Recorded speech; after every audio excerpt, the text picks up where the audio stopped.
আমি এখন আছি বান্দরবনের লামা।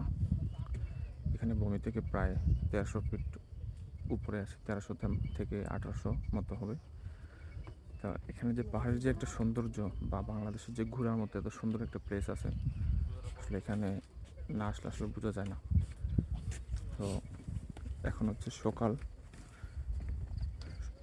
6টা। এখন যদি আমি বাইরের যে ভিউটা আছে এটা যদি দেখাই,